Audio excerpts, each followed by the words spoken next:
کے قریب بھی نہ جانا. لڑکی بن سنور کر کے گھر سے نکل رہی ہے, لپسٹک لگا کر, پاؤڈر لگا کر, سج دھج کر کے, سنور کر کے نکل رہی ہے, اپنے جسم کی نمائش کر کے نکل رہی ہے. میرے بھائیوں, کیا وہ زنا کی دعوت نہیں دے رہی ہے؟ کیا وہ دنیا والوں کو یہ آمنترن نہیں دے رہی ہے, یہ دعوت نہیں دے رہی ہے؟ او لوگوں, دیکھو میں کتنی خوبصورت ہوں, میرے حسن کا دیدار کرو, میرے جسم کا دیدار کرو, میرے شریر کو دیکھو. وہ زنا کی دعوت دے رہی ہے. اللہ کہہ رہا ہے وَلَا تَقْرَبُوا الزِّنَا, اے مسلمانوں تم زنا کے قریب بھی نہ جاؤ. مسلمان لڑکی جب گھر سے نکلے تو اللہ کے نبی فرماتے ہیں وہ خوشبو لگا کر کے نہ نکلے, وہ خوشبو لگا کر کے بھی نہ نکلے. اگر مسجد میں جانا ہے, نماز پڑھنے جانا ہے, تو نماز پڑھنے کے لیے وہ خوشبو لگا کر کے نہیں جا سکتی. میری پیاری ماں بہنوں, آپ جلسے میں آ رہی ہیں, آپ تقریر سننے کے لیے جا رہی ہیں, رات رات بھر آپ تقریر سنیں گی, قرآن و حدیث کی باتیں سنیں گی. آپ جوان لڑکی, آپ کی 18-22 سال کی, 20 سال کی لڑکی, وہ سچ کر کے, سور کر کے, وہ دنیا بھر کا میکپ کر کے, وہ خوشبو میں اپنے آپ کو بسا کر کے اپنے گھر سے نکل رہی ہے. یہ کہاں سے جائز ہو گیا؟ یہ بھی ناجائز ہے میرے بھائیوں, یہ بھی زنا کی دعوت دینا ہے. اور آج آپ کے سیمانچل کی بہت ساری لڑکیاں آج انسٹاگرام پر ان کے فالوور لاکھوں کی تعداد میں لڑکی مسلمان ہیں, کشن گنج کی رہنے والی ہے, پورنیہ کی رہنے والی ہے, ارریہ کی رہنے والی ہے, مسلمان لڑکی ہے. وہ اپنے ریلز ڈالتی ہے, اپنی تصویریں ڈالتی ہے, اپنے ویڈیوز ڈالتی ہے, دنیا والے اس کے اوپر کمنٹ کرتے ہیں ماشاءاللہ ویری کیوٹ, ویری بیوٹیفل, اس کی تعریفیں ہو رہی ہیں. اے مسلمان لڑکی, کیا تم نے اپنے رب کا قرآن نہیں پڑھا؟ تیرے رب کا قرآن کہتا ہے وَلَا يُبْدِينَ زِينَتَهُنَّ, اے مسلمان عورت تجھے اپنی زینت کو ظاہر نہیں کرنا ہے. تو سر سے پیر تک زینت ہے, تجھے اپنا چہرہ بھی دنیا والوں کے سامنے نہیں دکھانا ہے. تیرے جب تم پاؤں چلے, جب تو زمین پر چلے تو تیرے پائر کی جھنکار بھی غیر مردوں تک نہیں جانی چاہیے. قرآن کہتا ہے وَلَا يَضْرِبْنَ بِأَرْجُلِهِنَّ, اے مسلمان عورتوں جب تم چلا کرو تو اپنے پاؤں کو زمین پہ زور زور سے مار کر کے نہ چلا کرو. تمہارے پائر کی جھنکار بھی غیر مردوں کے کانوں تک نہیں جانی چاہیے. زنا کے قریب نہیں جانا. گھر میں جوائنٹ فیملی سسٹم ہے, دیور بھی اسی گھر میں رہتا ہے, بھابھی بھی اسی گھر میں رہتی ہے. بھابھی کچن میں کام کر رہی ہے, دیور جا کے ہنسی مذاق کر رہا ہے, بھابھی کو ٹچ کر رہا ہے, بھابھی کو چھو رہا ہے, بھابھی سے ولگر باتیں کر رہا ہے, بھابھی کو بھی کوئی فرق نہیں پڑ رہا ہے. بھابھی دیور کے سامنے جیسے تیسے بیٹھی ہوئی ہے, جیسے تیسے اپنے کپڑے کو سنبھال بھی نہیں رہی ہے. کیا یہ زنا کی دعوت دینا نہیں ہے؟ میرے بھائیوں, اللہ کے نبی فرماتے ہیں ایاکم الدخول علی النساء, جو عورتیں تمہارے لیے غیر محرم ہے, غیر محرم عورتوں سے اکیلے میں نہ ملا کرو, تنہائی میں نہ ملا کرو. دیور اپنی بھابھی سے اکیلے میں نہ ملے, جیجا اپنی سالی سے اکیلے میں نہ ملے, تنہائی میں نہ ملے. کیوں؟ صحابہ نے پوچھا اللہ کے نبی, کیا دیور اپنی بھابھی سے بھی نہیں مل سکتا؟ کیا جیجا اپنی سالی سے بھی نہیں مل سکتا؟ آپ نے فرمایا الحمد الموت, دیور اپنی بھابھی کے لیے موت کے سامان ہے, جیجا اپنی سالی کے لیے موت کے سامان ہے. آج کتنے رشتوں میں, آج جیجا سالی کے درمیان اویدھ سمبند چل رہے ہیں, کتنے گھروں میں بھابھی اور دیور کے بیچ میں ناجائز تعلقات نپ رہے ہیں. میرے بھائیوں, قرآن کہہ رہا ہے وَلَا تَقْرَبُوا الزِّنَا, تم زنا کے قریب بھی نہ جانا. یہ تو دیور تو غیر محرم ہے. لڑکی جوان ہو گئی, اپنے سگے بھائی کے سامنے بھی, اپنے باپ کے سامنے بھی, اپنے سسر کے سامنے بہو کو بھی اپنا دوپٹہ اپنے سینے پر رکھنا ہے. یہ نہیں کہ چلو یہ تو میرا باپ ہے, یہ تو میرا بھائی ہے, یہ تو میرا بیٹا ہے. قرآن کہتا ہے وَيَضْرِبْنَ بِخُمُرِهِنَّ عَلَى جُيُوبِهِنَّ, اے مسلمان عورتوں اپنے گریبانوں پر اپنا دوپٹہ ہمیشہ رکھا کرو. اپنے گھر میں اپنے محرم رشتہ داروں کے سامنے بھی تمہیں اپنا دوپٹہ اپنے سینے پر رکھنا ہے. لڑکی کالج جا رہی ہے, ٹھیک ہے, کالج میں پڑھانے والا ٹیچر مرد ہے, جینٹس ہے, وہاں اس سے ٹیچر سے بات کرنا ہے. لڑکی دکان پہ سامان لینے گئی, دکاندار جینٹس ہے, مرد ہے, اس سے بات کرنا ہے. کسی غیر محرم سے بات کرنے کی ضرورت پڑ گئی, موبائل پر کسی کمپنی والے کا کال آ گیا, کسی مرد کا کال آ گیا, بات کرنا ہے. اب اللہ نے اس غیر محرم سے, اس مرد سے عورت بات کیسے کرے گی, اللہ نے اس سے بات کرنے کا طریقہ بھی قرآن میں بتایا. فرمایا فلا تخضعن بالقول فيطمع الذي في قلبه مرض, اے مسلمان عورت کسی غیر محرم سے تو ایسے لہجے میں بات نہ کر کہ اس کے دل میں تیرے لیے پلاؤ پکنے لگے, اس کے لیے تیرے دل میں, اس کے لیے تیرے دل میں امیدیں پلنے لگے. تو کڑک لہجے میں میں بات کر, تو سختی کے ساتھ بات کر. تو کسی سے موبائل پر بھی اگر کبھی بات کرے تو تیری بات میں نرمی نہیں ہونی چاہیے, تیری بات میں مٹھاس نہیں ہونی چاہیے.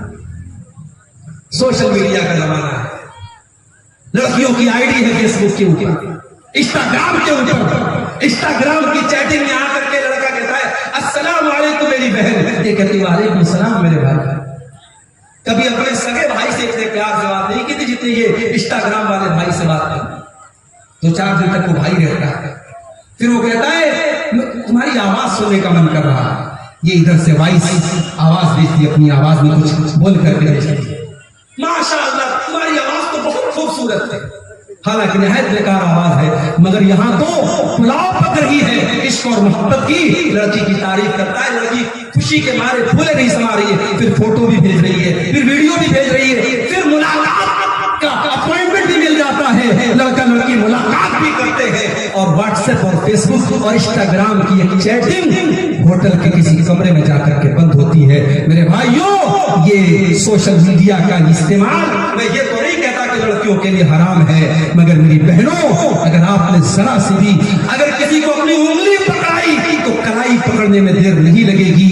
یہ مرد عورت کا رشتہ چنگاری کی طرح ہے, اس لیے اللہ نے کہا ولا تقربوا الزنا, زنا کے قریب بھی نہ جانا, اگر جاؤ گے تو جل کر کے بھسم ہو جاؤ گے. اتنا بڑا گناہ ہے زنا, اگر تمہارا زنا کرے تو اسلام کہتا ہے 100 کوڑے مارے جائیں گے. لڑکی کو بھی 100 کوڑے مارے جائیں, لڑکے کو بھی 100 کوڑے مارے جائیں. بھارت کا قانون کہتا ہے اگر آپس کی سہمتی سے زنا ہوا ہے تو اس میں کوئی آپتی نہیں ہے, کوئی گناہ نہیں ہے. اسلام یہ کہتا ہے اگر زنا ہوا ہے, اویب سمبند قائم ہوا ہے, نکاح کے بغیر رشتہ قائم ہوا ہے, لڑکے کو بھی 100 کوڑے مارے جائیں, لڑکی کو بھی 100 کوڑے مارے جائیں. قرآن کہتا ہے وَلْيَشْهَدْ عَذَابَهُمَا طَائِفَةٌ مِّنَ الْمُؤْمِنِينَ, جب زنا کی یہ سزا دی جائے تو پبلک کے سامنے دی جائے, علل اعلان دی جائے, کسی بند کمرے میں نہ دی جائے. اتنا بڑا گناہ ہے. اور اگر زنا کرنے والا شادی شدہ ہے, میریڈ ہے, وواہت ہے, یا وہ عورت شادی شدہ ہے, کسی کی بیوی ہے اور اس نے زنا کیا ہے, تو اتنا بڑا گناہ ہے کہ اللہ کے نبی کہتے ہیں پتھروں سے مار مار کے رجم کر دیا جائے, اس مرد کو ختم کر دیا جائے, اس عورت کو ختم کر دیا جائے. انہیں جینے کا ادھیکار نہیں ہے کیونکہ انہوں نے اتنا بڑا گناہ کیا ہے. لیکن یہ بات یاد رکھیے, یہ سزا اسلامی قانون کے تحت دی جائے گی. آج ہمارے ملک میں چونکہ ہمارے ملک کا اپنا قانون چلتا ہے, اگر ہمارے گاؤں وغیرہ میں اگر اس طریقے کی کوئی گھٹنا ہو جائے تو ہم اس میں یہ نہیں کہ ہم یہ قانون نافذ کر دیں گے اور سزائے موت دے دیں گے. ہم بھارت کے قانون کے دائرے میں رہ کر کے اس کو جو سزا ہو سکتی ہے وہ سزا دلانے کی اور دینے کی کوشش کریں گے. لیکن زنا اتنا بڑا پاپ ہے میرے بھائیوں, آپ یہ سوچیے کہ اسلام نے شادی شدہ زانی اگر ہے تو سزائے موت قرار دی ہے. اسی لیے اللہ کہہ رہا ہے ولا تقربوا الزنا, تم زنا کے قریب بھی نہ جاؤ. یہ بہت گندا کام ہے اور بہت برا. 7 چیزیں ہو گئی. نمبر 8 ولا تقتلوا النفس التي حرم الله الا بالحق, کسی نردوش کی ہتیا نہ کرنا, کسی بے قصور کو قتل نہ کرنا جس کو قتل کرنے کی اجازت اسلام نے تم کو نہیں دی ہے. فلسطین کا معاملہ چل رہا ہے, ہمیں معلوم نہیں اندر کون کون سی باتیں. کہنے والے تو یہ بھی کہتے ہیں کہ حماس نام کی جو ایک تنظیم آرگنائزیشن ہے, یہ سال 2 سال میں ایک حملہ کر دی اسرائیل کے اوپر. اسرائیل حماس کے مقابلے میں بہت زیادہ پاورفل ہے. یہ 2-4 راکٹ چھوڑ کر کے ان کے 10-20 لوگوں کو مارتے ہیں, پھر ادھر سے میزائلوں کی بمباری ہوتی ہے اور بے قصور فلسطینی مارے جاتے ہیں. میرے بھائیو, حقیقت کیا ہے؟ ہم اتنی دور سے بیٹھ کر کے سارے حالات کا تجزیہ نہیں کر سکتے, مگر ہمیں یہ حالات دیکھ کر کے دکھ ہوتا ہے کہ بہتوں مسلمان کا خون رہا ہے, چھوٹے چھوٹے بچوں کی لاشیں بچ رہی ہیں. چاہے حماس کا, اگر حماس کا حملہ اسرائیل کے اندر عام شہریوں پر اور ناگرکوں پر ہو رہا ہے اور ان کے بیوی بچوں کو مارا جا رہا ہے, تو اس کو بھی ہم جائز نہیں قرار دے سکتے. اور اسرائیل جواب میں اگر کارروائی کر رہا ہے اور فلسطینیوں کو مار رہا ہے تو یہ بھی ناجائز ہے. آخر اسرائیل کی وہ دھرتی تو فلسطین سے ہی ملی تھی, وہ علاقہ تو فلسطین کا علاقہ تھا جسے آج اسرائیل نے ہتھیا لیا اور دھیرے دھیرے فلسطین پر وہ قبضہ کرتا چلا جا رہا ہے.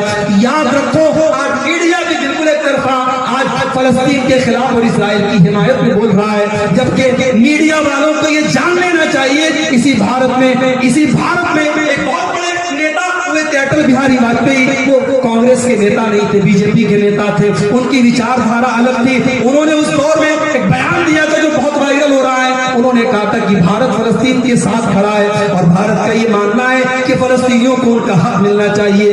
آج ہماری حکومتوں کے معیار بدل گئے، آج میڈیا کی زبان بدل گئی۔ کاش میڈیا والوں کو قرآن کی آیت کوئی جا کر کے بتا دے، اے اسلام کے اوپر آتنکواد کا لیبل لگانے والوں، اسلام کسی آتنکواد کی دعوت نہیں دیتا، اسلام تو کہتا ہے وَلَا تَقْتُلُوا النَّفْسَ الَّتِي حَرَّمَ اللَّهُ إِلَّا بِالْحَقِّ، کسی نردوش کی ہتیا کرنے کا تمہیں ادھیکار نہیں ہے، کسی بے قصور کی ہتیا نہیں کر سکتے۔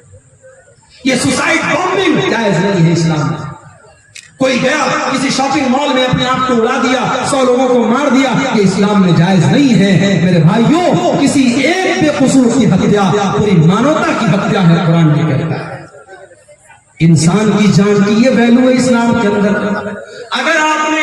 اگر کسی ایک انسان کی کسی نے ہتیا کر دی تو ہتھیارے کو بدلے میں ہتیا کی جائے گی، قاتل کو قتل کیا جائے گا۔ وَمَنْ قُتِلَ مَظْلُومًا فَقَدْ جَعَلْنَا لِوَلِيِّهِ سُلْطَانًا فَلَا يُسْرِفْ فِي الْقَتْلِ إِنَّهُ كَانَ مَنْصُورًا۔ اگر کوئی قتل ہو گیا تو اس کے گھر والوں کو اللہ نے اجازت دی ہے کہ چاہے تو وہ قاتل کو قتل کروا دے، چاہے تو وہ قاتل کو قتل کروا دے، اور چاہے تو قتل کے بدلے بہت بڑا اماؤنٹ جس کو دیت کہا جاتا ہے وہ دیت لے لے۔ یہ ادھیکار اللہ تعالیٰ نے جو انسان قتل ہوا ہے، جو مقتول ہے، اس کے گھر والوں کو دیا ہے۔ تو یہ 8واں حکم ہے میرے بھائیوں کہ کسی کی ہتیا کرنے کی ہمیں اجازت نہیں۔ نمبر 9، وَلَا تَقْرَبُوا مَالَ الْيَتِيمِ إِلَّا بِالَّتِي هِيَ أَحْسَنُ، اور یتیم کے مال کے قریب نہ جانا، کسی یتیم کا مال نہ ہتھیانا۔